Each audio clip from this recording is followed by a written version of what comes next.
And he had the Heisman Trophy winner at one receiver, Right. and for a while he had Jalen Waddle at the other, and you can just keep going down the line. But he had Najee Harris as his safety valve. So the point is that as I go to Lance Zierlein of NFL.com, who's been doing this for years, and he is really good at this, he's got all kinds of issues with Mac Jones, and he's breaking down hardcore tape. And here are his negatives on Mac Jones that he considers in the end a good backup to low-end starter potential, okay? And remember, you're talking about the third pick in the draft. Okay. Here are the weaknesses from Lance Zierlein. Very thin lower body and struggles to fight off rush contact because there's not a lot of rush contact that he had to face very often. So how was Tom Brady's lower body? How they call Joe Montana chicken legs? They call him chicken. Okay. So what did they call somebody chicken? Hey, I know Joe Montana very well, and I know his game very well because Paul Hackett was one of my closest friends who was his quarterback coach. He was a ballet dancer in the pocket. He had some of the greatest pocket feet ever. And you forget that Joe early in his career, he was extremely mobile. Yes. He was elusive mobile. He could run RPOs because Bill Walsh sort of invented the RPO. Right. But I'm saying, Skip, if not when he got to the league, I'm talking about coming out of college. Yeah. When you look at Joe's body, and you look at Mac Jones' body, take body aside, Skip. When you look at a quarterback, you can't look at him and say, man, what? All right, okay, fair point. I'll keep going. Negatives on Mac Jones from Lance Zierlein. Slow ball handler on RPOs because it just didn't matter. They didn't need to defeat you with RPOs. Right. They just threw the hell How out often of are they going to run RPOs, Skip? Okay. Average release quickness, which I agree. Joe Burrow's looked a lot quicker to me, my eye test, than Mac Jones' release looked. So did it matter with Alabama? It did not. Locks in on targets rather than honoring the progressions because his first option was always so quickly, so open. Right. It's easier to say, I'm going to throw it to Devontae this time, and he's going to win. Because you know he's going to win, what, 95% of his battles? Okay. Doesn't play with the desired poise of an NFL starter. Antsy when reads don't quickly come together. Play can be panicky and rushed in the face of pressure. Has trouble locating open targets in the direction where the heat is coming from.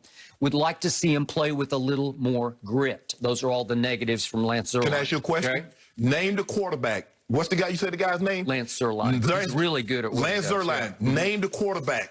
When they start dialing up pressure, can go through his progressions. Did you see what happened to Patrick Mahomes, who we believe is the best quarterback in football? What happened in the Super Bowl? We look at Tom Brady, those 5 games they lost in the regular season, when they dialed up the pressure. So can you tell me, do you believe, can Aaron Rodgers run the exact offense that Lamar Jackson is running in Baltimore, and can Lamar Jackson run the exact offense? Of course not. Everything is you base it around the quarterback's skill set.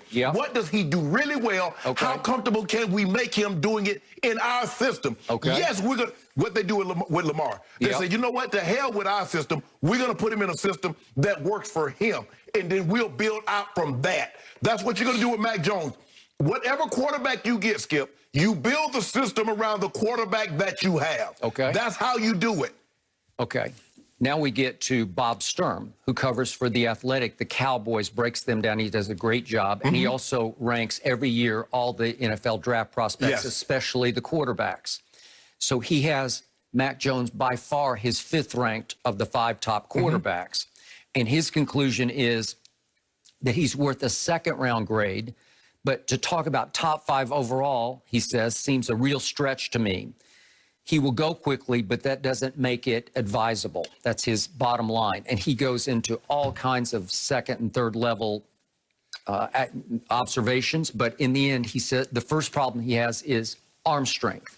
He says his arm strength is by far the worst of the top 5. But he also says that it's only slightly below average by NFL standards because the top 4 have big arms, So he's saying it's just glaring by comparison to the top 4, And yet, he even makes the point that for all those concerned about Trey Lance's lack of experience, Mac Jones is pretty much right there with him in terms of starts and time on the field. So let's not overrate how many snaps Mac Jones has taken at Alabama. One play in the SEC, the other play in the FCS. Now, which one would you give the higher grade to? I got you. But I'm just saying, on pure snaps, And my friend Tom House, who coaches Brady and did Coach Breeze and about all the top prospects, I read a piece with him yesterday, and he was saying that experience really matters to him when he's trying to see which quarterbacks will work at the next level. Right. Because it's just hard if you haven't done it. Right. It doesn't even matter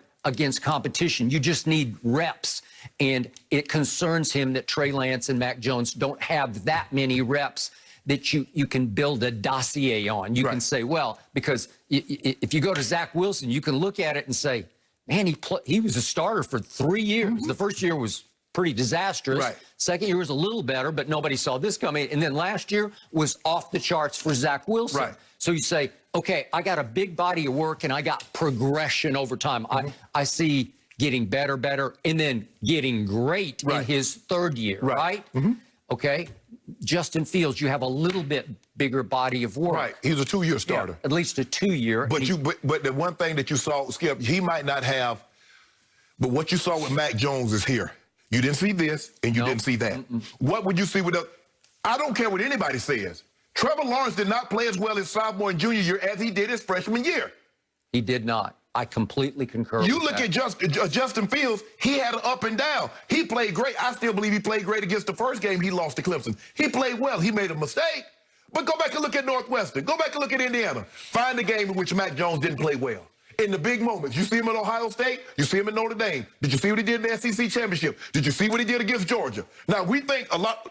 Now, I don't know if LSU going to have anybody, but Skip, you can't do. Joe Burrow was the Heisman Trophy winner. His offensive line was the best in the nation. Clyde Edwards-Helaire went the first round, so he's the Najee Harris. They had the Biletnikoff Award winner and the guy that opted out, Jamar Chase. Justin Jefferson went number 14 and could have been Rookie of the Year. So don't give me this. I'm not sure his offensive line was the best in the country. Well, they got the award. They got the award for being the best in the country, so I don't know if they were or not.